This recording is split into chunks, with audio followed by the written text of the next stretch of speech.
আসসালামু আলাইকুম ওয়া রাহমাতুল্লাহি ওয়া বারাকাতুহু। আজকে আমরা একটা ডাউলের রেসিপি নিয়ে আসলাম আমি। এর ডাউলটা হলো মসুরের ডাউল। এটাকে আরবিতে বলা হয় আদাস। এটা এটা আমি কিভাবে পাক করলে যেভাবে টেস্টটা ভালো হয় সেইভাবে আমি দেখাচ্ছি। প্রথমে দিতেছি পেঁয়াজ পেঁয়াজ এটাকে আরবিতে বলা হয় বাসাল। পেঁয়াজ দেওয়া হচ্ছে, পেঁয়াজটা দিতেছি। তারপরে দিতেছি কাঁচামরিচ। এটা হলো কাঁচামরিচ, আরবিতে এটা বলা হয় ফিলফিল। তারপর দিতেছি কি টমেটো। এটা বাংলাতে বলা হয় টমাটো, আরবিতে বলা হয় টমাটো হচ্ছে। তারপরে এটা হলো কি রসুন। বাংলাতে বলি আমরা রসুন, আরবিতে বলা হয় তুম। তুম দেওয়া হচ্ছে এই তুম। তারপরে এটা কি, এটা হলো কি ধনিয়া পাতা। এটা হলো ধনিয়া পাতা, আরবিতে বলা হয় কাজবারা। কাজবারা দিতেছি।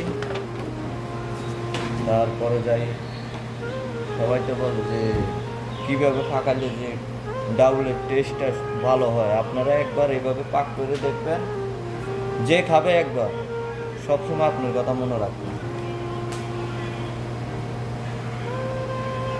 এটা হলো ম্যাগি, সৌদিতে বলা হয় মাইজি, সৌদির নাম বলা হয় মাইজি। তাই এটা দিয়ে দিলাম 1 চামচ। আর একটা মশলা আছে, এটা সব ধরনের মশলা মিক্স করা আছে, হলুদ মরিচ। এটাকে বলা হয়, আমরা বলি মিক্স মশলা, এটাকে বলা হয় বোয়ার মশাক্কে। তাই এটা দিয়ে দিলাম 1 চামচ, হালকা একটু বাড়াই দিলাম, বাস এটুকু। তারপরে দিয়ে দিব তেল, পরিমাণ মতন তেল, বাস খালাস। তারপর এটার কী করতে হবে, ভালো করে মিক্স করতে হবে। মিক্স করার পরে হালকা একটু পানি দেওয়া হবে।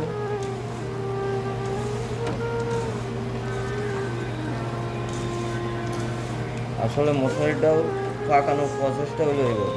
যেভাবে একবার পাক করে দেখবেন, আপনার সবাই যারা আমার বন্ধু বান্ধব আছে, যারা বিদেশে আছে, যারা প্রবাস জীবন পার করে, তারা তো ডাল না হলে ভাত খাওয়াই যায় না।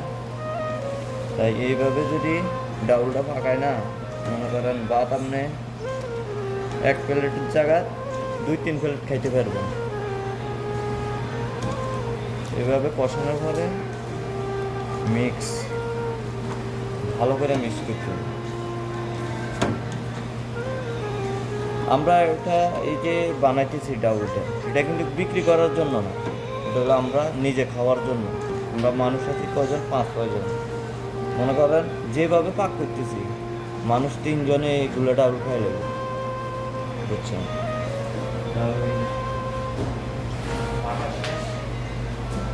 ওখানে হালকা একটু পানি দেওয়া,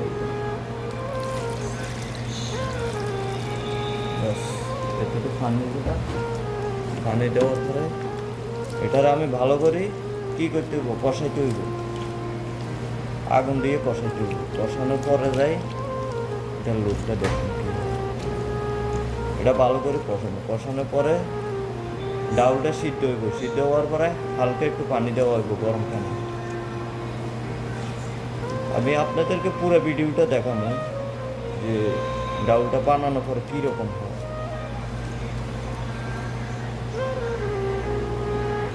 পরিমাণ মতন লবণ দেওয়া হচ্ছে।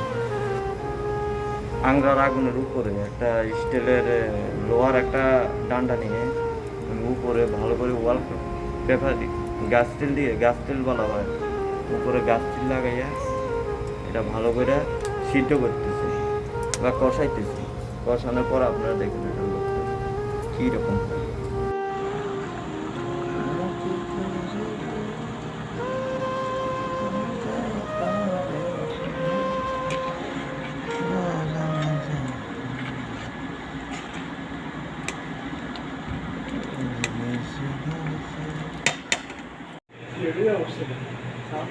এই প্রসেসে ডাউলটা পাকালে ডাউলের টেস্টই অন্যরকম। ডাউলটা এখন আমরা সান লইছি, দেখেন বিসমিল্লাহ।